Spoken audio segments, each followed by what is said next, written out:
4వ విషయాన్ని చూద్దాం. 4వ మాటను చూద్దాం. అపోస్తలుడైన పౌలు కొరింథీయులకు రాసిన మొదటి పత్రిక 11వ అధ్యాయం 22వ వచనం. అపోస్తలుడైన పౌలు కొరింథీయులకు రాసిన మొదటి పత్రిక 11వ అధ్యాయం 22వ వచనం.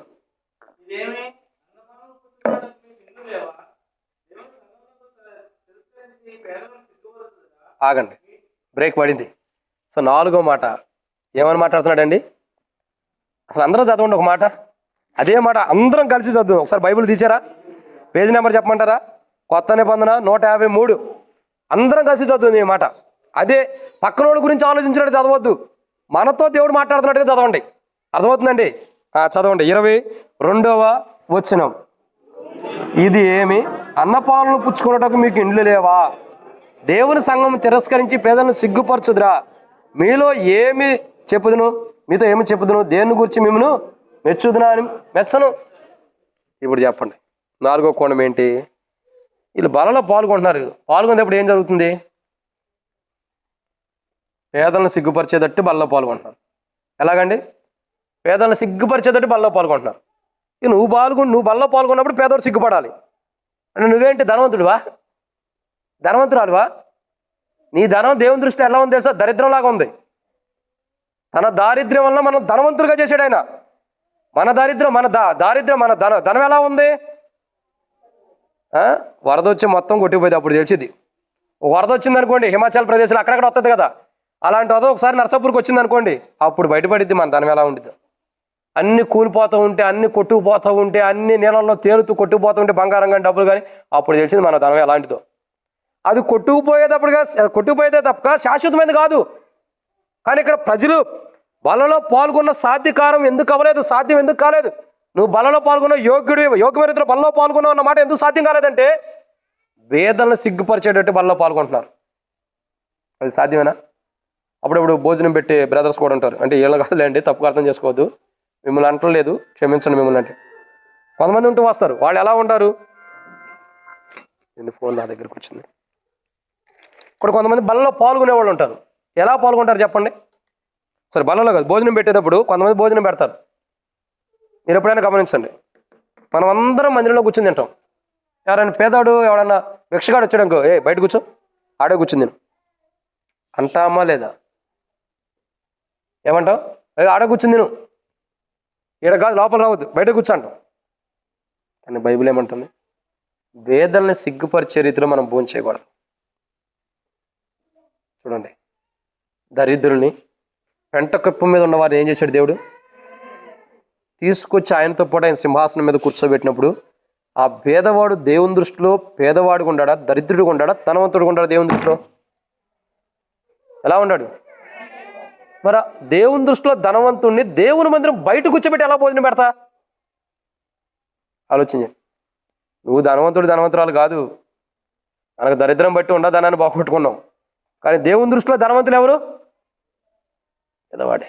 ఒక భిక్షం ఎత్తుకోవడానికి వచ్చి మన ఇంటికి మన మందిరం బయటకు నుంచుని, అయ్యా నాకు భోజనం పెట్టండి అంటాడే, వాడిని మనం బయటే కూర్చోబెట్టి భోజనం పెడతాం కదా, వాడే నిజమైన ధనవంతుడు క్రీస్తులో. మనం ఆ ధనాన్ని పోగొట్టుకున్నాం.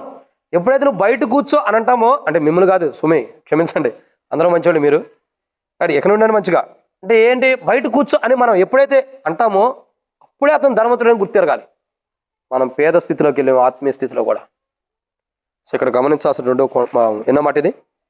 4వదిగా, పేదలను సిగ్గుపరిచేటట్టు భోజనం చేస్తున్నారు. భోజనం చేయాల్సింది ఎలాగూ? దేవుని మహిమపరిచే రీతిలో భోజనం చేయాలి. అనేకులు సిగ్గుపరిచే రీతిలో భోజనం బలలో పాల్గొనాలా, భోజనం చేయాలా? అనేకులకి దేవునికి మహిమచ్చే రీతిలో బలలో పాల్గొనాలా? చెప్పండి. దేవుడు మహిమపరచబడే రీతిలో మనం భోజనం చేయాలా? అనేకులు సిగ్గుపడే రీతిలో భోజనం చేయాలా? మరి మన భోజనం ఎలా ఉంది? బల్ల దగ్గరికి వచ్చి బలలో పాల్గొంటాం కదా, మనం బలలో పాల్గొంటుంటే ఎలా ఉంటుంది? సిగ్గుపరిచే విధానం చెప్పమంటావా? మన ఇంట్లో ఎవరైనా రక్షణ లేని వాళ్ళు ఉంటారు, మార్మోన్స్ లేని వాళ్ళు ఉంటారు కదా, వాళ్ళని ఏమంటాను తెలుసా? ఇగో నీ జీవితం ఇంతే, నువ్వు చచ్చిపోతే నరకానికి వెళ్ళిపోతావు. నేను చూడు చక్కగా ఆరాధన చేసే బలలో పాల్గొన్నా, నీకు రక్షణ అనుభవం లేదు, బలలో పాల్గొనలేదు కాబట్టి నువ్వు నరకానికి వెళ్ళిపోతావు అని కించపరుస్తావు. అంటే అర్థం ఏంటి? ఒక పేదవాడిని కించపరిచిన రీతిలో నువ్వు చేస్తున్న బలలో పాల్గొంటావు అలా ఉంది. నీ ఇంట్లో రక్షణ పొందకపోయినంత మాత్రం నరకానికి వెళ్తాను నేను ఎవడు చెప్పాడు నీకు? ఏమో అతడు చనిపోయే దినాల్లో దేవుడు రక్షణ ఇవ్వచ్చేమో, కలువరిశిలలో ప్రాణం పోయేవాడికి రక్షణ ఎలా ఇచ్చాడు, అలా ఇవ్వచ్చు కదా. మరి మనం ఏమంటాం, మేమే పరిశుద్ధులు పరలోకానికి వెళ్ళిపోతున్నాం, రొట్టెలో దేహంలో పాల్గొన్నాం కదా. మీకే రాసి ఇచ్చాడు, ఇంకెవరికి రాసి వాళ్ళ పరలోక రాజ్యం దేవుడు. పోండి మెట్లు కట్టుకుని. ఇక్కడ చాలామంది అలా ఉంటారు, ఇతరులను సిగ్గుపరిచేటటువంటిది బలలో పాల్గొన్నప్పుడు కూడా. ఇంకా చెబుతారు, నేను బలలో పాల్గొన్నా, నేను చాలా గొప్పగా బలలో పాల్గొన్నా ఈరోజు అంటే పక్కనోడు గొప్పగా పాల్గొనలేదా? ఈ హెచ్చులుకొని మాటలు దేనికి? ఈ హెచ్చుకునే మాటలు దేనికి చెప్పు? నువ్వు బలలో పాల్గొన్నావా అన్నది ఎవరు చూడాలా? దేవుడు చూడాలి. అందుకని నువ్వు బలలో పాల్గొన్న విషయం ఇతరులు సిగ్గుపడేటట్టు చెప్పాలా? అది దేవుడు చూస్తున్నాడు. అందుకని అన్నాడు ప్రకటన గ్రంథం 22:12 మర్మంతో కూడిన మాట ఉంది, వారి క్రీస్తుప్పుడు ప్రతి వారికి నేను జీతం ఇస్తానంటున్నాడు. నువ్వు ఇతరులను సిగ్గుపరిచే కోణంలో భోజనం చేసినందుకు కూడా దేవునికి తీర్పు తీర్చిపోతున్నాడు. ఆ భోజనం అంటే అట్లా పడితే అట్లా భోజనం చేయడం కాదు ఆయన దేహం అంటే. ఏదో రొట్టి చేసుకొస్తున్నారు, ద్రాక్షారసం పెట్టారు, ఆయన శరీరం ఆయన రక్తం అంటున్నారు, తిని త్రాగితే ఈరోజు ఈ వారంలో ప్రభు వస్తే ఎత్తపడతాం. అసలు కొంతమంది తిని తాగేది దేనికో తెలుసా? ఈ వారం అంతా నేను చేసిన పాపాలన్నీ క్షమించబడాలని. ఎందుకు తిని తాగుతారండి చెప్పండి? ప్రభు ఈ రొట్టె తింటున్నాను, నా పాపాలు క్షమించు అంటే ఈ పాపాలు క్షమించడానికి రొట్టె? ఆల్రెడీ ఒకసారి చనిపోయింది కదా నీ పాపాల కొరకు, నీ రక్తంతో కడుగు ప్రభు అని ఆల్రెడీ ఆయన కడిగేశాడు కదా. నువ్వు బలలో పాల్గొనాల్సింది దేనికి? సాధ్యకారమైన విధానంలో సాధ్యం చేసి దేవుని రాజ్యానికి వెళ్తానికి కొరకై ప్రభు వచ్చి నన్ను తీసుకెళ్తాడని నిరీక్షణ కొరకే బలలో పాల్గొనాలి. మనం ఎందుకు ఈ వారం అంతా పాపాలు ఎక్కడ తప్పిపోయినా క్షమించు ప్రభా, దేవుడు ఎత్తుక్కోవాలి. అక్కడ కూర్చుని ఆయన ఒక సీసీ కెమెరాలు పెట్టి ఈ వారం అంతా ఏడగో తప్పిపోయి అదంతా ఆయన పాయింట్అవుట్ చేసి నీకు చెప్పేదానికి వీళ్ళందరూ మళ్ళీ వచ్చే సంవత్సరం కూడా వచ్చేసి వీళ్ళకి. ఏంటి బలలో పాల్గొంటాం అంటే ఎలా పాల్గొంటాం? అసలు ఒక అవగాహన లేదు, ఒక ఆలోచన లేదు, ఒక విధానం లేదు, ఒక క్రమం లేదు, ఒక పద్ధతి లేదు, అసలు మారు మరుసే లేనట్టుగా బలలో పాల్గొంటున్నాం. ఇలా పాల్గొంటే నాకు అభ్యంతరం కాదు, పంచేవారికి అభ్యంతరం కాదు, పెద్దలకు అభ్యంతరం కాదు, పరిచారకులకు అభ్యంతరం కాదు, నీ తోటి విశ్వాసులకు అభ్యంతరం కాదు. మరి ఎవరికి అభ్యంతరం? మేమన్నా ఆపుతున్నావా? అక్క బల్లో పాల్గొనొద్దు, అన్న బల్లో పాల్గొనొద్దని మేమన్నా ఆపుతున్నావా? ఎవరిని ఆపుతున్నా? పంచేవాళ్ళు ఏమైనా ఆపుతున్నారా చెప్పండి? బల్ల పంచేవాళ్ళు వచ్చి అన్న వాళ్ళకి ఇవ్వద్దన్న, వాళ్ళు సరిగ్గా పాల్గొనట్లేదని నాతో ఎవరైనా చూస్తున్నారా? నేనేమైనా వాళ్ళతో చూస్తున్నాను అన్న పలానా వాళ్ళు బల్ల ఇవ్వద్దని. No objection. ఎవరికి ఆటంకం అనేది లేదు. రోజు ప్రభు ఆటంకపరుస్తాడు నిన్ను నన్ను. ఎందుకంటే మనం బలలో పాల్గొన్నది ఇతరులను సిగ్గుపరిచే కోణంలో కాదు, ఇతరుల్ని సిగ్గుపరిచే కోణంలో కాదు, మనం దేవునిలో ఘనమైన రీతిలో ఉండటం కొరకై, దేవుణ్ణి ఘనపరచడం కొరకై, దేవుణ్ణి మహిమపరచడం కొరకై మనం బలలో పాల్గొనాలి. చూడండి, 12 మందిలో 11 మంది బలలో పాల్గొన్నారు. ఎలా పాల్గొన్నారు చెప్పండి? 12 మందిలో 11 మంది బలలో పాల్గొన్నారు. ఎలా పాల్గొన్నారు? దేవునికి మహిమకరమైనది. ఒక్కడు పాల్గొన్నాడు. ఎలా పాల్గొన్నాడు? సిగ్గుపరచబడే స్థితిలో, సిగ్గు పొందేటటువంటి స్థితిలో, సిగ్గుపరచబడేవాడుగా బలలో పాల్గొన్నాడు. యోగ్యమైన రీతిలో పాల్గొన్నవారు ఏం చేయబడ్డారు? ఇది నేను చెప్తున్నా చూడండి. యోగ్యమైన రీతిలో పాల్గొన్న వారిలో మొదటి వ్యక్తి ఎవరు? పేతురు. సరే, మీకు అంతా నేను అందరి గురించి చెప్పాలంటే నా టైం లేదు కాబట్టి ఒక వ్యక్తి గురించి చెబుతా. యోహాన్ ఉన్నాడు. యోగ్యమైన రీతిలో ప్రభు వల్ల పాల్గొన్నాడు లేదా? పాల్గొన్నాడా? యోహాన్ ఏం చేశాడు? మళ్ళీ పేతురు చేపలు పట్టడానికి వెళ్ళిపోయాడు. వెళ్ళాడా? సరే, పేతురు కూడా ఉన్నాడు, యోహాన్ ఉన్నాడు, ఇంకా చాలామంది ఉన్నారు. చేపలు పట్టడానికి వెళ్ళిపోయాడు. మళ్ళీ చేపలు పడుతున్నప్పుడు ప్రభు వచ్చాడు లేదా? ఏమయ్యాడు ప్రభు వచ్చే? సరే, ఏమయ్యాడు కదా. ఏం చేశాడు ప్రభు వచ్చి? ఏం చేశాడు? కుడివైపున వాళ్ళ అన్నాడు. ఏం చేశారు? విస్తారమైన వాళ్ళు ఉన్నాయి, 150 చేపలు ఎన్నో పడినాయి. ఎన్నో కొన్ని లెక్క 3 అటు ఇటు లెక్కలు రావాలి. సరే పడిని. ఆయన ఏం చేశాడు? వీళ్ళు ఒడ్డుకు వచ్చేదానికి అక్కడ పేతురు ఎలా ఉన్నాడు చెప్పండి? నీళ్ళలో దిగినప్పుడు ఇది చెప్పండి. పేతురు ప్రభువుని చూసి నీళ్ళలోకి దూకినప్పుడు ఎలా ఉన్నాడు? దిగంబరిగా ఉన్నాడు. సో అందుకని నీళ్ళలో దూకేశాడు. ఇప్పుడు పేతురు ప్రభువుని చూసాడు, నీళ్ళలో దూకాడు. తర్వాత పేతురు మరలా తీసుకురాబడుతున్నాడు. ఇప్పుడు ఒడ్డుకు వచ్చిన తర్వాత ఏం చేయబడుతుంది? ఒడ్డుకు వచ్చారా లేదా? వాళ్ళు సముద్రంలో ఉంటారు. ఇంకా వచ్చారా? మంచిది. వచ్చిన తర్వాత ఏం చేయబడింది చెప్పండి? చెప్పండి, నాకు ఏదో ఒకటి చెప్పండి, టైం అయిపోతుంది. ఇంకా 4వ పాయింట్లో ఉన్నాం. ఒడ్డుకు వచ్చిన తర్వాత ఏం జరిగింది? మీరు బైబిల్ చదవరు, నాకు అది తెలుసు బాగా. ఒడ్డుకు వచ్చిన తర్వాత వారు కొరకై సిద్ధపరచబడిన చేపలు అక్కడ ఉన్నాయి వాళ్ళు భుజించడానికి. మీ దగ్గర ఆహారం ఏమన్నా ఉందా? లేదు ప్రభు. అయితే ఇదిగో మీకు సిద్ధపరిచిన వాడిని మీరు తినేసేయండి. ఆహారం ఉంది. 20 అధ్యాయం చదవండి. యోహాను సువార్త 21 అధ్యాయం. ఇప్పుడు వద్దులే, ఇంటికి వెళ్ళిన తర్వాత చదవండి. ఆడ కనపడుతుంది వారి కొరకే సిద్ధపరచబడిన ఆహారం. ఇక్కడ కొన్ని విధాలు మీకు అర్థమయ్యేది జీవితం చూడండి. ఫస్ట్ ప్రభు వల్ల పాల్గొన్న కోణంలో ఎవరున్నారు? పేతురు ఉన్నాడు, తర్వాత శిష్యులు ఉన్నారు. అవునా? వీళ్ళు బలలో పాల్గొన్న తర్వాత వీళ్ళ జీవితం ఏమైంది? యేసు ప్రభు వారు చనిపోయిన తర్వాత తిరిగి మళ్ళీ వెనక్కి వెళ్ళిపోయారు. వెళ్ళారా? పేతురు వల వేయడానికి వెళ్ళిపోయాడంటే మళ్ళీ పూర్వస్థితికి వెళ్ళిపోయాడు. ఒకప్పుడు వల్ల పట్టుకునేవాడుగా, నేను మనుషులు బట్టి జారులుగా చేస్తాను, నా సేవ కొరకే నేను పిలుస్తున్నాను రమ్మన్నప్పుడు వచ్చాడు కదా. ఇప్పుడు ఏం చేస్తున్నాడు? మళ్ళీ వెనక్కి వెళ్ళిపోయి చేపలు పడుతున్నాడు. సో బలలో పాల్గొని ఏం చేశాడు? తప్పిపోయాడు. తప్పిపోయిన వాడు ఎలా ఉన్నాడు ప్రభు చూసినప్పుడు? అలా ఉన్నాడు. ఎలా ఉన్నాడు? దిగంబరుగా ఉన్నాడు. దిగంబరుగుండి ఏం చేశాడు? కింద దూకేశాడు. ఇప్పుడు దూకేసిన వాడు మళ్ళీ ఏం చేశాడు? ప్రభు కృపను బట్టి పైకి వచ్చాడు. వచ్చిన తర్వాత ఏం చేయబడింది? పైకి వచ్చిన తర్వాత వారి కొరకు ఆహారం సిద్ధపరచబడింది. ఏడు గుర్తుపెట్టుకోండి. మెయిన్ ఏంటంటే మన జీవితాల్లో మనం దేవుని దగ్గర నుంచి దూరంగా వెళ్ళిపోయిన తర్వాత, మనం తప్పిపోయిన తర్వాత దిగంబరులు అంటే దేవుడు ఇచ్చినటువంటి ఆశీర్వాదాలను పోగొట్టుకుని దిగంబరులుగా ఉన్నప్పుడు తిరిగి ఆయనే మన దగ్గరికి వచ్చి మనతో మాట్లాడి తిరిగి ఆయన సన్నిధికి మనల్ని నడిపించి ఆయన భోజనంలో మనం భుజించే ధన్యత మనకి ఇస్తాడు ప్రభు. మీకు అర్థమవుతుందండి? ఆ ధన్యత ఇస్తాడు. ఇప్పుడు ఎవరికి ఇచ్చాడు ఆ ధన్యత?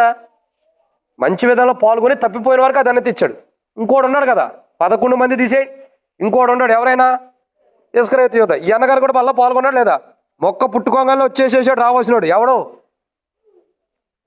అసలు మీరు వాక్యం చదివితే ఇస్కరియోతు యోధలకి ఇస్కరియోతు యోధ వచ్చాడు. అదే కదమ్మా? ఎవరు? వాక్యం బాగా తెలుసు. ఇస్కరియోతు యోధ ప్రభు యొక్క రొట్టె తీసుకోగానే వానిలోకి సాతాను ప్రవేశించనని బైబిల్లో రాయబడుతుంది. సరిగ్గా చదవండి మీరు కావాలంటే. అవునా? ఇప్పుడు అవునని ఎట్లా చెబుతున్నాను? నేను చెప్పిన తర్వాత మొదలే చెప్పాలి. సో ప్రవేశించిన తర్వాత ఏం జరుగుతుంది? ప్రభు అంటాడు, ఇక నువ్వు చేయాల్సిన పని నువ్వు చేసే అంటాడు. అంతకుముందు ఒక మాట అంటాడు, మీలో ఒకడు నన్ను అప్పగిస్తున్నాడు అన్నాడు. నన్ను కాదులేండి, నన్ను అప్పగించిన నేను బాధపడినండి. మీలో ఒకడు నన్ను అప్పగిస్తున్నాడు అన్నాడు. అందరూ అంటున్నారు, నేనా ప్రభా, నేనా. ఎవరు కూడా అనుమానంగానే అంటున్నారు. ఎందుకంటే మొదలేం జరిగింది ఆయన తెలుసు కదా. ఎవరు కాలే నేనా అనుమానంగానే ఎట్టాన్ని. చివరి కూడా వచ్చాడు, నేనైనా ప్రభా నిన్ను అప్పగించేది నువ్వు అన్నట్టే. ఏమన్నాడు? నువ్వు అన్నట్టే. అంటే ఆ మాటకు అర్థం ఏంటి? నువ్వే నన్ను అప్పగిస్తున్నావు. ఇప్పుడు ఈ అప్పగించినాడు ఏం చేశాడు? పోయి పశ్చాత్తాపడ్డా? లేదే. ఏం చేశాడు? మళ్ళీ వాళ్ళ దగ్గరికి వెళ్ళి ఎవరి దగ్గర డబ్బులు తెచ్చారు వాళ్ళ దగ్గరికి వెళ్ళి నీతిమంతుని అప్పగించినదిగో తీసేసుకోండి అని ఆ డబ్బులు ఇచ్చేసేసి అతనికి వెళ్ళాడు. వాళ్ళు మొహం మీద కొట్టారు, ఒరే నాయన నీ డబ్బులు మాకెందుకు, అది రక్తపు కూడు, ఓన చంపడానికి ఇచ్చిన డబ్బులు అయ్యి రక్తపు కూడు కింద వస్తాయి, ఉపయోగపడవు, తీసుకుని పో అన్నారు. తీసుకొని వెళ్ళా ఏడకో వెళ్ళాడు, ఊరి పెట్టుకున్నాడు, చచ్చాడు, కింద పడ్డాడు, పొట్ట బయలింది, చచ్చిపోయాడు. ఇక్కడ మెయిన్ ఏంటంటే ఒక వ్యక్తి ఏమో బలలో పాల్గొని తప్పిపోతే దేవుని చిత్తంలో ఉండరు కాబట్టి సరి చేసుకున్నప్పుడు దేవుడు సమకూర్చి అతను భోజనం చేసేదంటే దేవుడే భోజనం సిద్ధపరిచాడు. అవునా?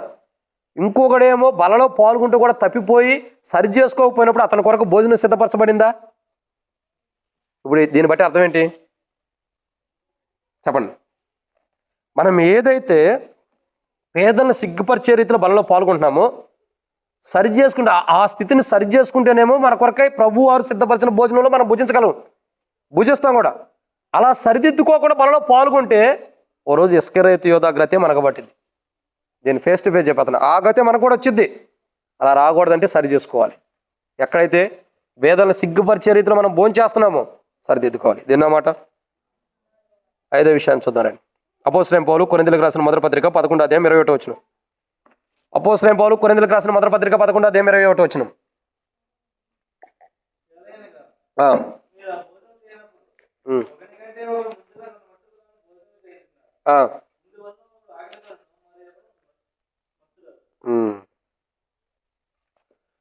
కాబట్టి ఇక్కడ ఏమని రాయబడుతూ వచ్చిందండి? అపోస్తలుడైన పౌలు కొరింథీయులకు రాసిన మొదటి పత్రిక 11వ అధ్యాయం 21వ వచనంలో రాయబడిన మరొక మాట ఏంటంటే, ఏలయనగా మీరు భోజనం చేయనప్పుడు ఒకని కంటే ఒకడు ముందుగా తన మట్టుకు తాను భోజనం చేర్చున్నాడు. సో ఈ భోజనం దేని కొరకు చేస్తున్నారు? ఎందుకు మన జీవితాల్లో భోజనం బలలో పాల్గొన్నది మనం పాల్గొన్నాం అన్నమాట సాధ్యం ఎందుకు కావట్లేదంటే 5వ మాట, తన మట్టుకు తానే భోజనం చేస్తున్నాడంట. పక్కనోడి గురించి ఆలోచిస్తున్నా. ఏం చేస్తున్నాడండి? తన మటుకు తానే భోజనం చేయడానికి చూస్తున్నాడు, స్వార్థం చూసుకుంటున్నాడు, ఇంకోటి చేస్తున్నాడు. పక్కనోడి గురించి పట్టించుకోవట్లా. పక్కనోడు ఎలా పాల్గొంటున్నాడు, తన స్థితి ఏంటి అన్నది పట్టించుకోవట్లా. చాలామంది బలలో పాల్గొనేటప్పుడు ఏంటంటే నేను సరిదిద్దుకొని బలలో పాల్గొంటే చాలు. అవును కరెక్టే, నిన్ను నువ్వు సరి చేసుకోవడానికి టైం లేదు. పక్కనోడి గురించి ఏం ఆలోచిస్తా? పక్కనోడి గురించి ఆలోచించే టైం నీకు ఎక్కడని చెప్పు? ఏం మార్క్ బ్రదర్ అంతేనా? అదే కదా మనకి. అంటే నేనేమన్నా మార్క్ అంటే ఏమన్నా లేదు కానీ అది ఇప్పుడు చూడండి, పొద్దున్న లేచి డ్రైవింగ్ చేయడమే సరిపోయింది పాపం. ఇంటికాడ వల్ల ఈ అని ఏడబట్టుకుంటాడు, చూసే టైం ఉండిద్దా? అదే ఒక్కోసారి స్టేటస్లు పెడతాడు, అట్ట వస్తున్నాయి అట్ట పోతున్నాయి అంట డబ్బులు. నెల ఫస్ట్లో పెడతాడు స్టేటస్, ఒకరోజునే వచ్చినాయి వెళ్ళిపోతున్నాయి. ఎన్నో రోజుల నుంచి ఎదురు చూసిన డబ్బులు కదా ఉండవు. సరే, జీవితం కూడా చాలా విలువైంది, అట్ట కనబడట్టు వెళ్ళిపోయేటట్టే ఉండిద్ది. కానీ ఇక్కడ గమనించాల్సిన కోణం ఏంటంటే, బల్లో పాల్గొనే వాళ్ళు తమ మటుకు తాము భోంచేస్తున్నారు కానీ పక్కనోడి గురించి ఆలోచిస్తున్నా. ఈ రోజులో చాలామంది అలాగే ఉంటారు. నీ మటుకు నువ్వు భోజనం చేస్తుంటే నీ ఇంట్లో రక్షణ లేనివాడి గతి ఏంటి? నీ ఇంట్లో మార్మల్స్ లేనివాడి గతి ఏంటి? సో నీ ఇంట్లో బాప్తిసం తీసుకున్న వాడి గతి ఏంటి? సరే, ఇవన్నీ పక్కన పెడదాం. నీ ఇంట్లో బాప్తిసం తీసుకుని కూడా బలలో పాల్గొనుకోకుండా ముఖం మార్చుకుని తిరిగి వెళ్ళే వాళ్ళ గతి ఏంటి? చాలామంది బలలో పాల్గొనరు. నేను చాలామందిని గమనిస్తూ ఉంటాను, వాక్యం చెప్పేటప్పుడు పైకి లేచి బయట లేచి వెళ్ళిపోతూ ఉంటారు. కొంతమంది ఆరాధన వర్తమానం ఉందా లేచి వెళ్ళిపోతూ ఉంటారు. అది వాళ్ళకి మంచి పద్ధతి కాదు, ఏదో లేచి వెళ్ళిపోతున్నారని ఫీల్ అయిపోతున్నారు. ఒక్క మాట గుర్తుపెట్టుకోండి, భోజన బలలో నీ ఇంటి వారు భోజన బలలో పాల్గొనకుండా వెళ్ళిపోతున్నారంటే నీ మటుకు నువ్వు తింటున్నావు అంటే అది నీ క్షేమం కాదు, అది నీకు నష్టం కొరకు నువ్వు బలలో పోషిస్తున్నావు, ఆ భోజనం తింటున్నావు. నీ భార్య బలలో పాల్గొంటలా, నీ భర్త బలలో పాల్గొంటలా, నీ కుమారుడు బలలో పాల్గొంటలా, నీ కుమార్తె బలలో పాల్గొంటలా, నీ అన్నదమ్ముళ్ళు అక్క చెల్లెలు రక్త సంబంధికులు ఎవరు కూడా బలలో పాల్గొంటలా. ఎందుకని? వాళ్ళు ఏదో బాధతో దుఃఖంతో వెళ్ళిపోతున్నారు. కానీ మనం ఏం చేస్తాం? ప్రభా, నేనైతే సరి చేసుకున్నాం ప్రభా, నీ కొందనాలని బలలో పాల్గొంటాం. అంటే నీ మటుకు నువ్వు భోజనం చేస్తే సరిపోయిద్దా? పక్కనోడి గురించి ఆలోచించవా? ఎవరో పక్కనోడు రక్షించబడిన వాడే కదా, బారుమోసు పొందినవాడే కదా, బాప్తిసం తీసుకున్నవాడే కదా. మరి సరే, నా సంగతి వదిలేండి, ఒక సేవకుడిగా నా పని నేను చేసుకుంటూ వెళ్తా, అనేకమైన పనులు ఉంటాయి. కానీ నువ్వే చేయాల్సింది ఏంటి? మాట వస్తే నువ్వు సేవకుడు కదా, నువ్వే చెప్పాలి కదా. నేను చెబితేనే వింటారా? నా కోసం మందిరానికి వస్తున్నారా? ఎవరి కోసం మందిరానికి వస్తున్నారు? నీ జీవితం, నీ ఆత్మీయ జీవితం కాపాడుకోవడానికి వస్తున్నావా? నా కోసం నన్ను పోషించడానికి మందిరానికి వస్తున్నావా? మీకోసం వచ్చేటప్పుడు నా వైపు ఎందుకు చూడాలా? ఎందుకు చూడాలి? చాలామంది భోజనం చేసేటప్పుడు తమ స్వార్థం కోసం తమ్ముడు తాము తింటున్నారు, పక్కనోడి గురించి పట్టించుకోవట్లేదు. ఒకటి ఆలోచించేయి. ఈరోజు ప్రియ సోదర సోదరి, నీ కుమారుడు బలలో పాల్గొంటలా. What is the reason? నీ మీద, నా మీద, ఇంకోటి మీద కాదు. బలలో పాల్గొనాల్సింది అలాంటివి ఉంటే సరి చేసుకుని బలలో పాల్గొనాలా. సాకులు చెప్పే జీవితంతో బలలో పాల్గొనకుండా దూరంగా వెళ్తే నువ్వు ఎక్కడ బలలో పాల్గొన్నది దేవునికి మహిమకరంగా ఉండదు.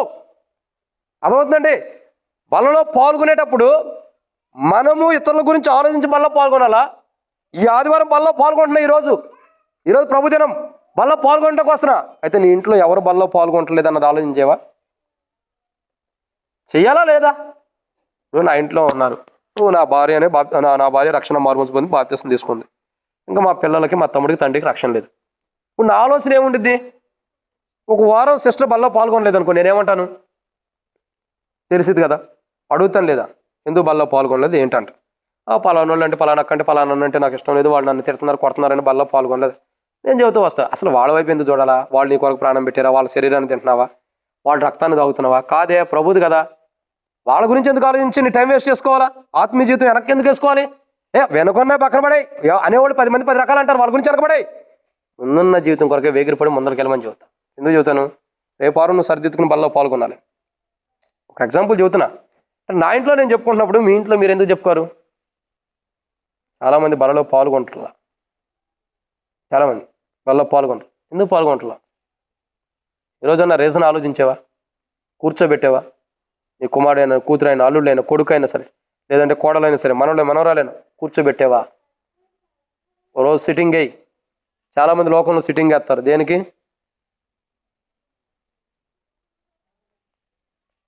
తెలియనట్టుగా మాట్లాడొద్దు, గొంతులో నుంచి స్వరం గట్టిగా రావాలి. దేని కొరకు? అది. ఇంకొంతమంది సిట్టింగ్ వేస్తారు దేని కొరకు? ముచ్చట్లకి.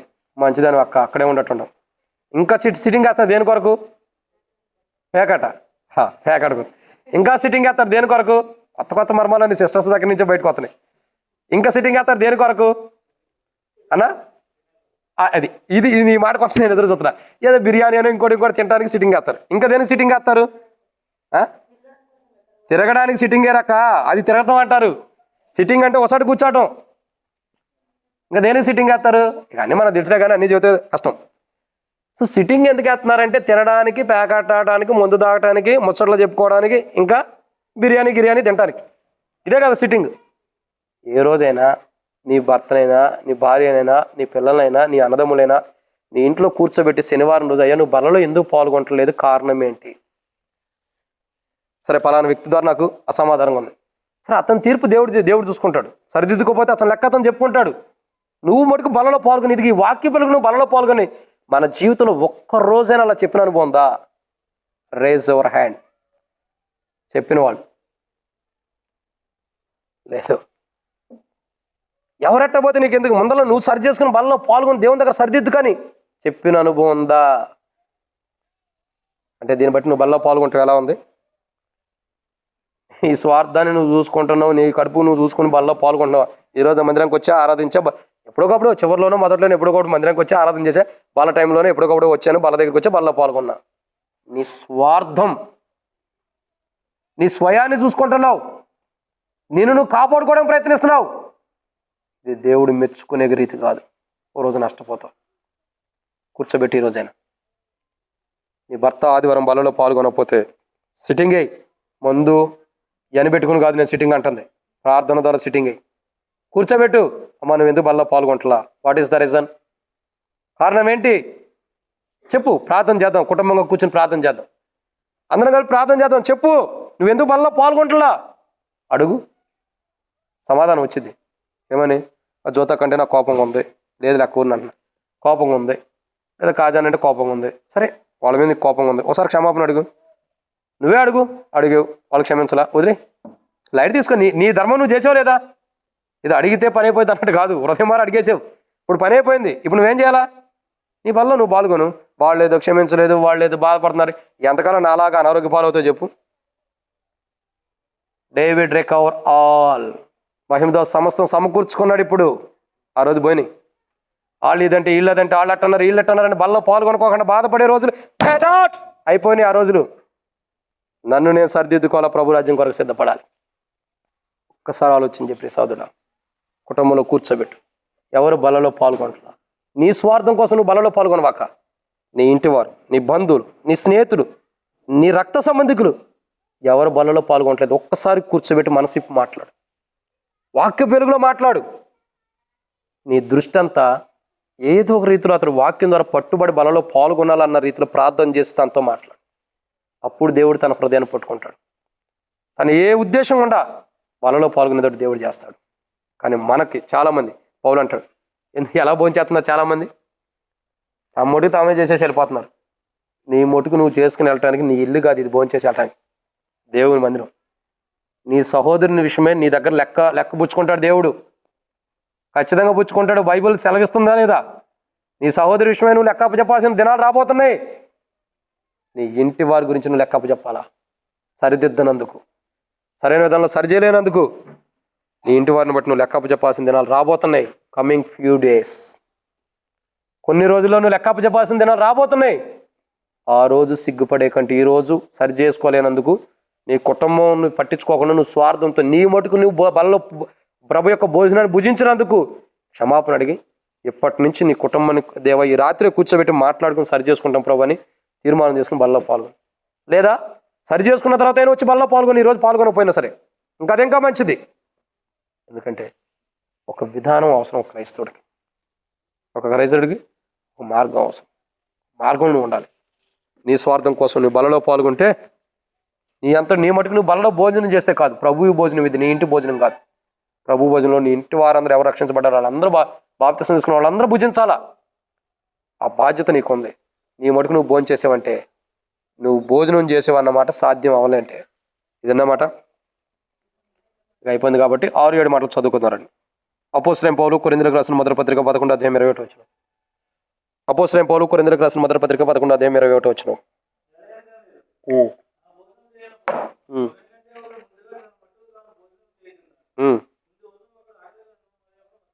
అది ఇక్కడ 4వ కోణం చూస్తున్నాం, సారీ 6వ కోణం. మరి ఒకడు ఎలా ఉన్నాడు? ఒకడేమో ఆకలి కొంటాను భోజనం చేస్తున్నాడు, మరొకడు ఈ భోజనం దేని కొరకు? లోకంలో మత్తిచ్చేది ఉంది. ఏది లోకంలో మత్తిచ్చేది ఏంటి? అందరికీ తెలుసులేండి, ఎవరో చెప్పరు. అది లోకంలో మొత్తిచ్చేది ఏంటి? మందు. మందు తాగితే ఏమైంది? నాకు ఎప్పుడు అలవాటు లేదులేండి. నేను కొందరికి ఇప్పించారు కానీ ఎప్పుడు పనిచేసే టైంలో వాళ్ళకి వీళ్ళకి కావాలంటే ఇప్పించా కానీ నాకు ఎప్పుడు అలవాటు లేదు దాన్ని. కొట్టుకున్నా కానీ తాగలే ఏ రోజు కూడా. మీరు నమ్ముతారా నమ్మరా? తాడి చెట్టు కింద కూర్చుని మజ్జిగ తాగుతుంటే కళ్ళు తాగుతున్నావు అంటారా, మజ్జిగ తాగుతున్నావు అంటారా? కొట్టుకున్నానంటే నమ్ముతారా? తాగలేదంటే దైవ సాక్షి చెబుతున్నా, అసలు నేను దాన్ని తాగటానికి కూడా నోటి దగ్గర కూడా రానిలా. చాలామంది ప్రయత్నం చేశారు. వస్తే బీడీలు అయితే గాల్చా, బీడీ సిగరెట్ దొంగతనంగా పొలాల్లోకి వెళ్ళి షార్ట్గా గాల్చా. ఒప్పుకోవాలి మరి అంతా కూడా కాల్చా. ఎందుకంటే మా డాడీ ఏమంటాడు, ఓ రోజు సిగరెట్ కాల్చినందుకు మా డాడీ ఊరంతా తిప్పికొట్టాడు. ఊరు మొత్తం తిప్పికొట్టాడు. ఆయన పొలాల్లోకి వెళ్తుంటే పొలాల్లో కూడా వస్తున్నాడు వెనకాలే. ఈయనేంట్రా వదలలేదు బాబు అనుకున్నా. చివరికి ఇంటికి వచ్చి 2 దెబ్బలు తిన్నప్పుడు వదిలేసాడు, ఇంకోసారి కాల్చమాక. సరే అదేదో అయిపోయింది, అది అయిపోయింది.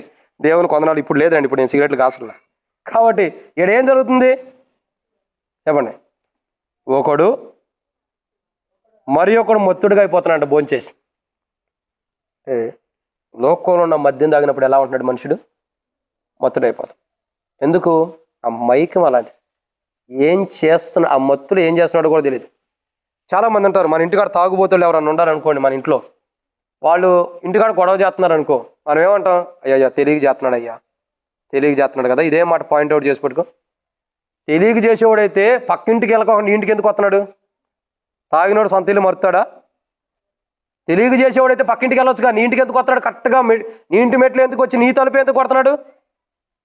బయట ఏం చెబుతాం? తెలియక చేస్తున్నాడు. వాడు తెలియక చేసే లెక్కైతే పక్కింటి తలుపు కొట్టి దెబ్బలు తింటాడు కదా, నీ ఇంటి తలుపులు కొట్టి నీ చేత తిట్లు ఎందుకు తింటాడు? తాగినోడు తెలియదు ఏ మార్గం ఎత్తనం అన్నది. చెప్పండి, నాకు అనుభవం లేదులేండి, అనుభవం ఉండవాళ్ళు చెప్పండి. ఉండదా? నీ ఇంటికి నువ్వు వెళ్తావు కదా ఖచ్చితంగా, బండి మీద ఎట్టయినా పడినా లేచినా ఎట్టకొట్టి ఇంటికైతే చేరుతావు కదా. మత్తు. చాలామంది ఏం చేస్తున్నారంటే మత్తులు అయిపోతున్నారు. ఏం చేస్తున్నారో తెలియని రీతిలో భోజనం చేస్తున్నారు. అసలు భోజనం అన్నది కూడా అవగాహన లేదు చాలామందికి.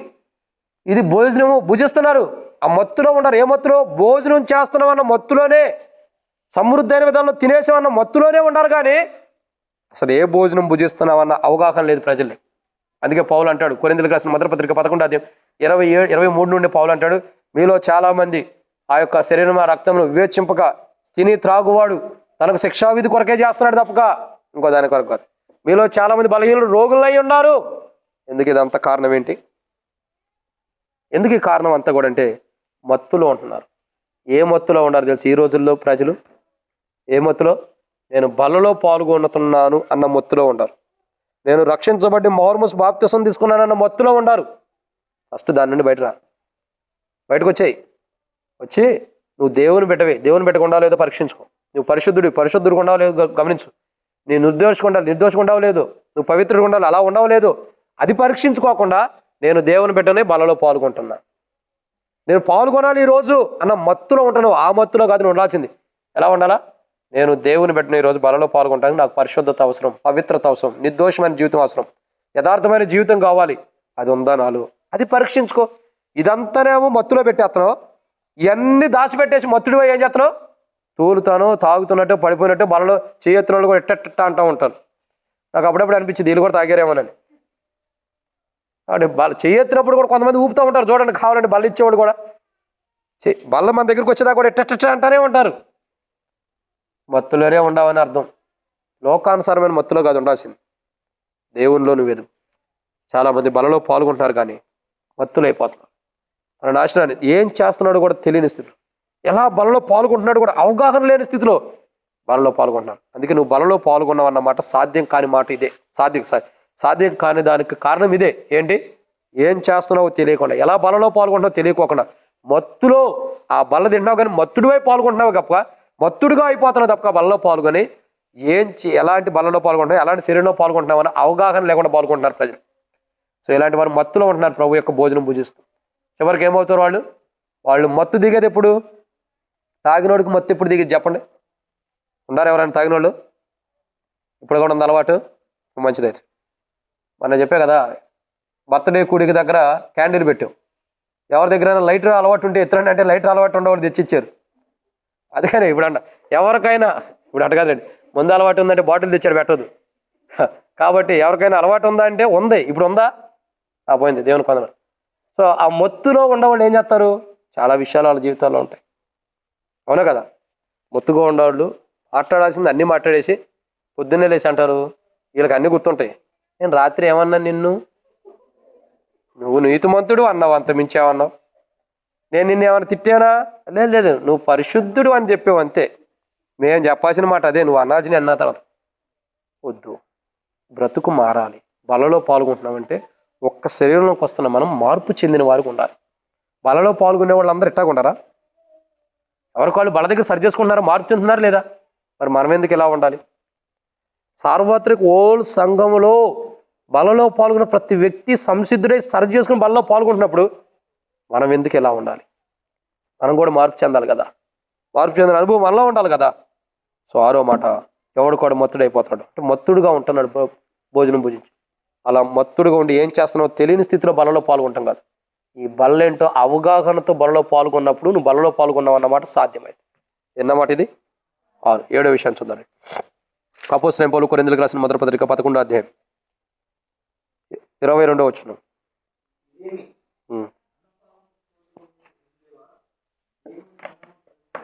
ఇదేమి అన్నపానములు పుచ్చుకొనుటకు మీకు ఇండ్లు లేవా?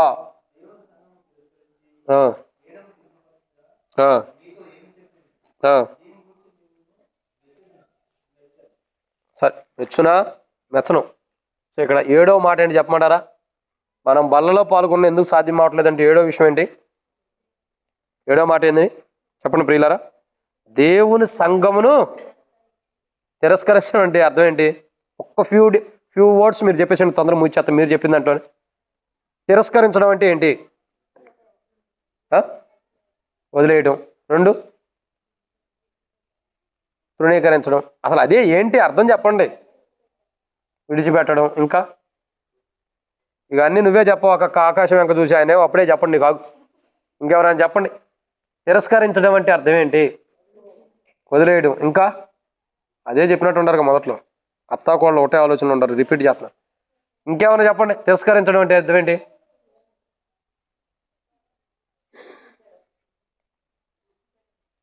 దూషించడం. అబ్బో, చాలా వెనకబడి ఉంటారు ఆత్మీయ జీవితంలో. చూడండి నేను చెబుతా చూడండి. మీకు అర్థమయ్యే రీతిలో నేనే చెప్పగలుగుతాను, ఇంకెవరు చెప్పలేరు. మీకు ఇక్కడ వాక్యం చెప్పాలంటే నేను అర్థమయ్యే రీతిలో నేనే చెప్పగలను. మీ మైండ్ సెట్ 5 సంవత్సరాల నుంచి అర్థం చేసుకున్నాను కాబట్టి. ఈ స్కచీప్ ఉంది, నాకు వద్దు ఇది, అలాంటిది నాకు వద్దు, అది తిరస్కరించడం. అది నాకు వద్దు, అది నాకు అవసరం లేదు, అది తీసుకొచ్చేమో నాకు కావాలి, అది నాకు అవసరం లేదు అని అది నాకు వద్దు అనటమే చెప్పేదండి. అది నాకు అవసరం లేదని మళ్ళీ ఎందుకు తీసుకుంటున్నాడు? స్కచ్ పక్క ఊరినే చూపించాను, తీసుకోరండి. అప్పుడప్పుడు ఏమంటారు? ఈ మార్కెట్ నాకు వద్దు, నేను రానంటావు. మళ్ళీ వెళ్ళకుండా ఉంటావా? నా దగ్గర అన్ని పాయింట్లు ఉంటాయి, అందరికి సంబంధించి ప్రతి ఒక్కరికి సమాధానం ఇవ్వగలుగుతాం. అందుకే 5 సంవత్సరాలు ఉండగలిగా. కాబట్టి ఏం జరుగుతాం? ఇది నాకు వద్దని పక్కన పడేస్తాం. ఇది నాకు అవసరంలా, ఇది నాకు పనికొచ్చేది కాదు, వద్దని పక్కన పడేస్తాం. సంఘమును, దేవుని సంఘమును బలలో పాల్గొనేవారు, భోజనం చేసేవారు ఏం చేస్తున్నారండి? పాల్గొంటూ ఎక్కడ పాల్గొంటున్నారు? దేవుని బలలోనే భోజనం చేస్తున్నారు. కానీ ఎలా చేస్తున్నారు వాళ్ళు భోజనం? చెప్పండి, మీరే చెప్పండి. తిరస్కరించి బలలో పాల్గొంటున్నారు అన్నా? చెప్పండి. తిరస్కరిస్తున్నారు. అసలు బలలో పాల్గొంటున్నప్పుడు ఎలా పాల్గొంటున్నావు ఒకసారి ఆలోచించాయి. ప్రియ సోదరుడు సోదరి, ఎలా పాల్గొంటున్నావు? నువ్వు బలలో పాల్గొంటున్నావు అంటే దేవునికి మహిమకరమైన రీతిలో బలలో పాల్గొన్నట్టు నువ్వు పాల్గొన్న ప్రభు యొక్క దేహం ఈరోజు దేవుడు యాక్సెప్ట్ చేయలేదంటే నువ్వు దేవుని సంఘాన్ని తిరస్కరించేలాగా బలలో పాల్గొంటున్నావు. ఎవరో నువ్వు దేవుని సంఘాన్ని తిరస్కరిస్తానికి నీ కెపాసిటీ ఏంటి? నీ జీవితం ఏంటి? నీ వయసు ఎంత? నీ ప్రవర్తన ఎంత? నీ ఆత్మీయ జీవితం ఎంత? నువ్వు దేవుని సంఘాన్ని తిరస్కరించే అంత జీవితం నీకు ఎక్కడి నుండి వచ్చింది? 2000 సంవత్సరాల క్రితం ఆయన మానవాళి కొరకు కలువరిశిలో ప్రాణం పెట్టి చనిపోయి తిరిగి లేస్తే, సంఘంగా ఆయన చేయటం కొరకు తన స్వరక్తాన్ని ఇస్తే, యేసు ప్రభు స్వరక్తం ద్వారా సంపాదించిన సంఘంని తిరస్కరించే అంత గొప్పోడు అయిపోయావా? గొప్పదాని అయిపోయావా? అప్పుడే అంత జీతం వచ్చేసిందా? అప్పుడే అంత అనుభవం ఉందా? దేవుని సంఘాన్ని తిరస్కరించేంత ఎంత దారుణమైన స్థితిలో ప్రజలు ఉన్నారు చూడండి. ఇట్లాంటి వాళ్ళు బలలో పాల్గొంటే బలలో పాల్గొన్నారన్నమాట సాధ్యమా? చెప్పండి. పౌలు స్పష్టంగా ఇంకా చాలా విషయాలు ఇంకా 2 వారాలు ఉండే అప్పుడే అవ్వాల. పౌలు చాలా విషయాలు చెబుతున్నాడు. ఎవరికి చెబుతున్నాడు? కొరింథీయులో ఉన్న సంఘాన్ని చెబుతున్నాడు. 10వ అధ్యాయం 16, 17 వచనాల్లో 11:23 వచ్చిన కాడి నుంచి పౌలు చెబుతూ వస్తున్నాడు, మీరు బలలో పాల్గొంటామన్నది జాగ్రత్త పాల్గొనండి. ప్రభు దేహం అంటే, ప్రభు శరీరం అంటే అయోగ్యంగా కాదు, ఎట్టబడితే అట్ట పాల్గొనొద్దు. దీనికి ఒక ప్రత్యేకత ఉంది, ఈ శరీరానికి ఒక విలువ ఉంది. ఎట్లా పడితే అట్ట పాల్గొనకూడదు, మీరు శిక్షా విధి తెచ్చుకుంటారు. పౌలు ఈ మాటలన్నీ ఎందుకు చెబుతున్నాడు? వాళ్ళ మీద కోపంతోనా ప్రేమతోనా? ఇప్పుడు నేను చెప్పిన మాటలు ఎట్టుండే చెప్పండి. కొందరం చూస్తే పెట్టబుద్ధి అయితే, కొందరం చూస్తే కొట్టబుద్ధి అయితే అక్క, ఎందుకులే కానీ అవన్నీ. కాబట్టి ఇప్పుడు కావాల్సింది ఏంటంటే, మనం బల్లలో పాల్గొన్నది దేవుడు సాధ్యకరం. ఇతని బల్లలో పాల్గొన్నాడు, ఓకే, ఆ మాట సాధ్యం అవ్వాలి మన జీవితంలో, అలా పాల్గొనాలి. కానీ కొందరు దేవుని సంఘాన్ని తిరస్కరించడం కొరకే బలలో పాల్గొన్నారు. ఒక వ్యక్తి బలలో పాల్గొంటేనంట, ఆ వ్యక్తి బలలో పాల్గొంటామంట దేని కొరకు పాల్గొంటున్నాడు అంటే, దేవుని సంఘాన్ని తిరస్కరించడానికి బలలో పాల్గొంటున్నాడు. ఒక వ్యక్తి కాదులేండి, చాలామంది ఉన్నారు అక్కడ. బైబిల్లో పేర్లు రాయలేదు కానీ చాలామంది ఉన్నారు. మీలో అని రాయబడుతుంది కదా, నువ్వు అన్నాడా మీలో అన్నాడా? మీలో మీరు అని ఎందుకు అంటున్నాడు? చాలామంది ఉన్నారు. చాలామంది బలలో ఎందుకు పాల్గొంటున్నారు? ఎందుకు పాల్గొంటున్నారండి చెప్పండి? ఎందుకు పాల్గొంటున్నారు? దేవుని సంఘాన్ని తిరస్కరించడం కోసం బలలో పాల్గొంటున్నారంట. ఇది అసలు మంచి పద్ధతేనా? ఒక్కసారి నువ్వు నేను ఆలోచన చేద్దాం. బలలో పాల్గొనటం వల్ల దేవుని సంఘము మహిమకరంగా ఉండాలా, త్రోసివేయబడినట్టు ఉండాలా? మరి ఇక్కడ వీళ్ళు బలలో పాల్గొంటుంటే ఎట్లుంది? ఎట్లుంది మీరే చెప్పండి, ఒక్క మాట చెప్పండి, ముగిచ్చేద్దాం. వారు బలలో పాల్గొన్నప్పుడు ఎలా ఉంది? ఏం తిరస్కరిస్తున్నారక్క? అది మందిరమా? ఏం తిరస్కరిస్తున్నారు? ఈ మందిరాన్ని తిరస్కరించినా పర్లేదు, ఇది శాశ్వతకాలం ఉండిపోయేది, పర్మనెంట్ మందిరం ఇది. కాబట్టి దేనికి ఏమి తిరస్కరించమని మందిరం కన్ఫామ్. దేన్ని తిరస్కరిస్తున్నారు? సంఘాన్ని. ఎంత దారుణమైన స్థితిలో ప్రజలు ఉండాలో చూడండి. ఎంత దారుణమైన స్థితిలో సంఘాన్ని తిరస్కరిస్తున్నారంట, బలలో పాల్గొనే విధానం కూడా. ఒక వ్యక్తి బలలో పాల్గొంటున్నాడు అంటే ఎట్టుందండి? ఎట్టుంది? దేవుని సంఘాన్ని నువ్వు బలలో పాల్గొంటే నువ్వు పాల్గొనే విధానం దేవుని సంఘాన్ని తిరస్కరించేటట్టు ఉండకూడదు. ఎలా ఉండాలా? ఆ సంఘము అపోస్తలుడైన పౌలు ఎఫెసీయులకు రాసిన పత్రిక 5:27 వచ్చిన నుండి 25 నుండి 27 వచనాల్లో మధ్యలో రాయబడుతూ వచ్చింది, అది మహిమ గల సంఘముగా. నువ్వు బలలో పాల్గొంటే ఎలా ఉండాలా? మహిమ గల సంఘం. అంతేగాని దేవుని సంఘాన్ని తిరస్కరించడం కొరకు నువ్వు బలలో పాల్గొనకూడదు. ఒకవేళ దేవుని సంఘాన్ని తిరస్కరించడం కొరకే నువ్వు బలలో పాల్గొంటే, నీకు తెలిసిన తెలియపోయినా అలాంటి అనుభవం నువ్వు బలలో పాల్గొన్నావు అనుకో, రోజు దేవుని తీర్పు తెచ్చుకుంటావు, నువ్వైనా నేను సరే. ఈరోజు నీవు నేను బలలో పాల్గొన్నప్పుడు, ఆ బలలో పాల్గొన్న మాట సాధ్యం అవ్వాలంటే మన బలలో పాల్గొన్నప్పుడు దేవుని సంఘాన్ని తిరస్కరించిన కోణంలో ఉండకూడదు. ఒకవేళ దేవుని సంఘాన్ని తిరస్కరించిన అనుభవం మనం బలలో పాల్గొంటున్నామంటే, మన జీవితంలో బలలో పాల్గొన్నాం అన్నమాట సాధ్యం అవ్వలేదని అర్థం. అందరూ జ్యోతక్కనే కదా, మన మధ్యలో ఉండే జ్యోతక్క కదా, ఎందుకు అట్టే చూస్తారు? మిమ్మల్ని చూస్తున్నారు అక్క, కోతిని కాదు. కాబట్టి ప్రియులారా, మనం బలలో పాల్గొనేటప్పుడు ఎలా ఉండాలి? దేవునికి మహిమ వచ్చేటట్టు మనం బలలో పాల్గొనాలి. కానీ వీళ్ళు బలలో పాల్గొంటారు, ఎలా పాల్గొంటున్నారు? ప్రభు భోజనంలో సంఘమును తిరస్కరించేదట్టు. అంటే బలలో పాల్గొంటున్నారు కానీ సంఘాన్ని తిరస్కరిస్తున్నారు. నువ్వు బలలో పాల్గొంటూ సంఘాన్ని తిరస్కరిస్తున్నావు అంటే నువ్వు ఏడుండట్టు? ఒకే ఒకడు గురించి చెబుతా చూడండి.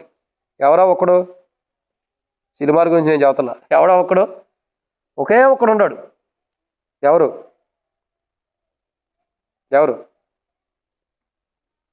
మొన్న మా ఊరు వెళ్ళినప్పుడు శ్యామన్నకు వీడియో కాల్ చేశా. మా ఊళ్ళో జెండా నడిపితే వస్తారు. ఇప్పుడు గ్రూప్లో కూడా పెడతా, వాళ్ళందరూ రక్షణ కొరకు ప్రార్థన చేయండి దయచేసి. ఊరు మొత్తం కూడా నామకార్థమైన క్రైస్తవ జీవితం నుండి లోకంలోనే పడిపోయి ఉంటారు. ఒక వీడియో ఉంది, తీసాను మీ కొరకని. మొదలు పెడితే అర్థం కాదని చెప్పిన తర్వాత పెడదామని ఆగా. ఆ వీడియో చూసి వాళ్ళు ఎట్లున్నారో చూసి వాళ్ళ కొరకు ప్రార్థన చేయండి. శ్యామన్నకు పోయిన సంవత్సరం కూడా చూపించి ఈ సంవత్సరం కూడా ఫోన్ చేశా. అన్న ఒకసారి మా ఊరు చరిత్ర చూడండి అన్న, మీ ఊరు చరిత్ర యూట్యూబ్లో వచ్చింది అన్నాడు, ఫేస్బుక్లో. నాకు తెలియదు అది వచ్చిన సంగతి కూడా. తీరా చూస్తే పెద్ద పెద్దగా కేకలు, అరుపులు భారీగా ఉంది యూట్యూబ్లో చూపించినప్పుడు. అన్న ఒక మాట అడిగాడు, అన్న ఏదో పాట వినపడుతుంది, ఏ సినిమాలో అన్నాడు. నేనేమన్నా సినిమాలకి వెళ్తున్నాను అన్న, సినిమాలో పాట చెప్పడానికి.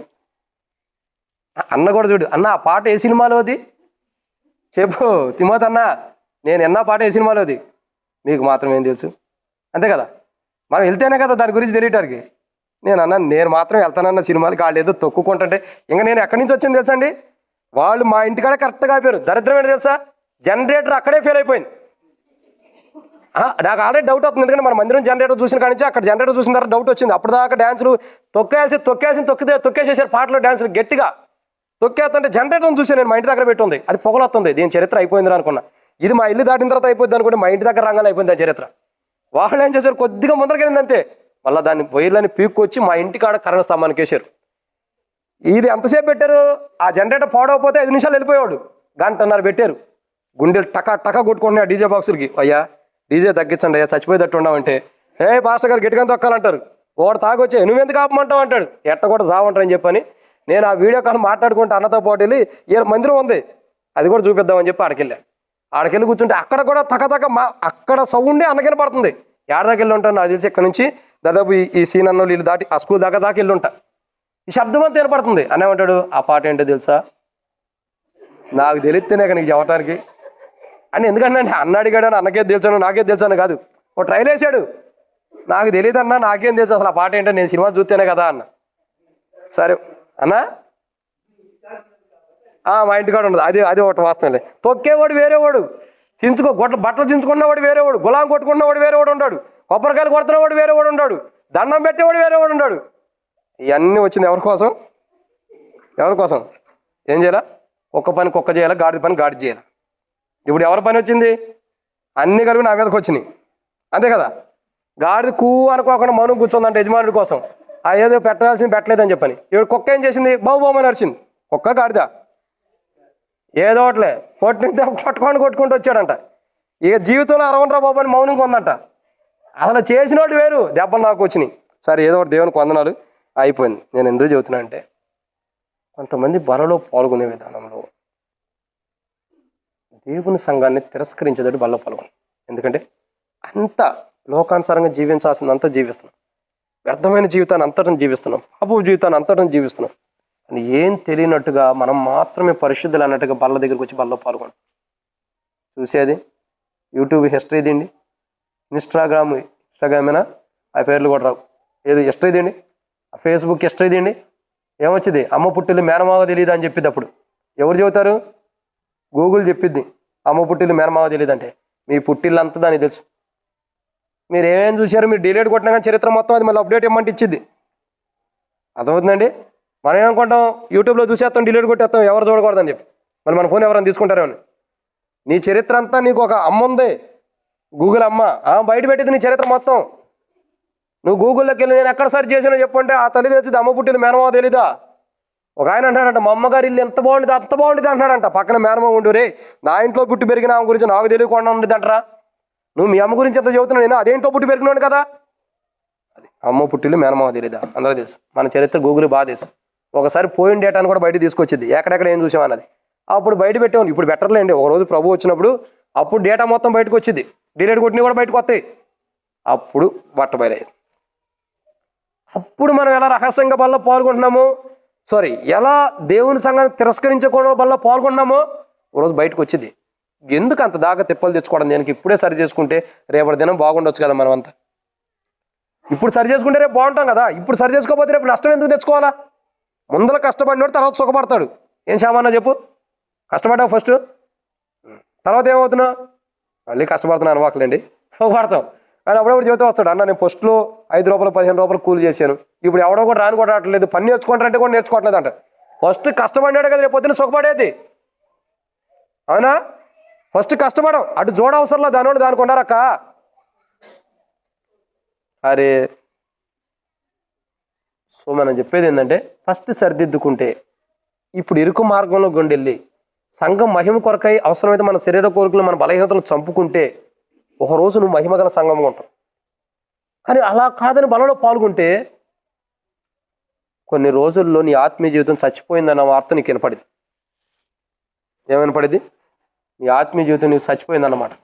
ఆ సావు ఎందుకు తెచ్చుకోవాలి? ఆడి సంగతి ఎందుకు అక్క, ఏడు చచ్చిపోయే సంగతి చూడండి, అవి వచ్చాను చంపో పువ్వు అనగానే పోతాయి, ఏడు చూడండి. కాబట్టి జాగ్రత్త, మన ఆత్మీయ జీవితం ఇంపార్టెంట్. మీరు ప్రభు యొక్క శరీరంలో పాల్గొంటున్న శరీరం అది దీవించి ఆశీర్వదించబడింది. అని మనం బలలో పాల్గొంటున్నా కూడా మనసంతా అటే ఉంది. బలలో పాల్గొంటే కూడా కళ్ళు తెరిచి చూడవాకండి, డోర్ వేసేద్దారమ్మా, డోర్ వేసేయండి. కాబట్టి చాలా జాగ్రత్తగా ఉండాలి. బలలో పాల్గొంటున్నామంటే చాలా జాగ్రత్త. చాలా తలిపే అమ్మా, ఇదో డిస్టర్బెన్స్.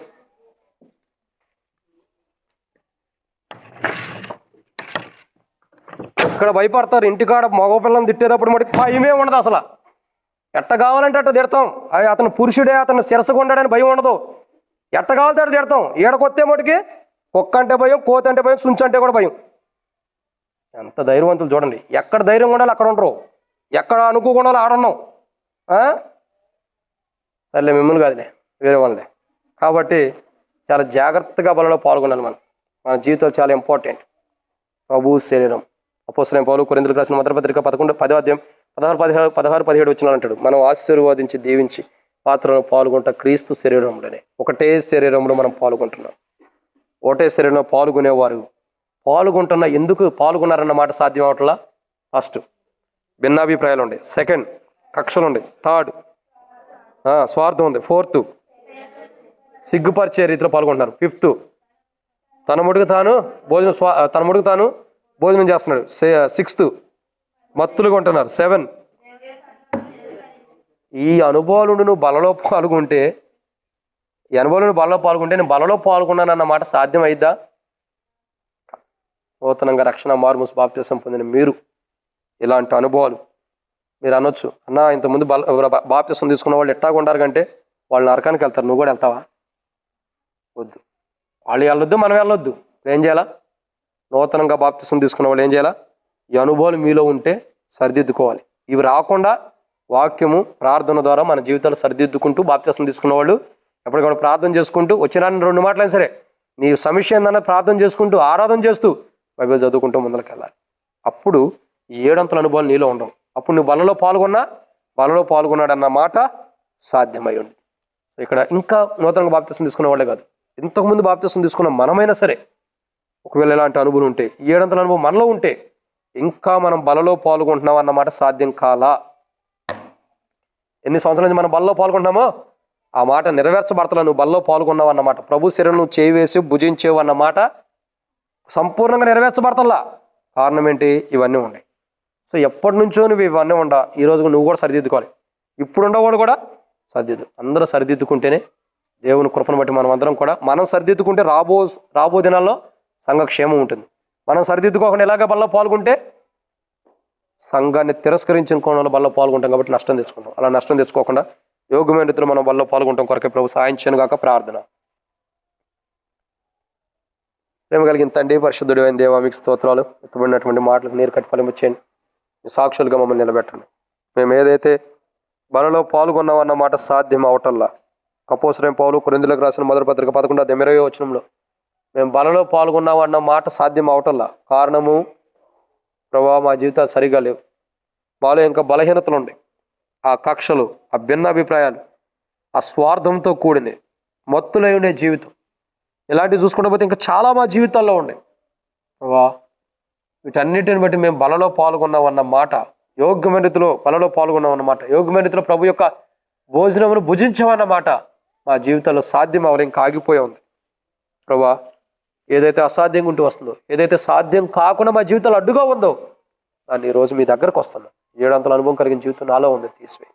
ఇక నుండి ఇలాంటి జీవితం నేను జీవించుకోకుండా నాకంటూ కొత్త అనుభవాన్ని మీరు తీసుకొచ్చారు.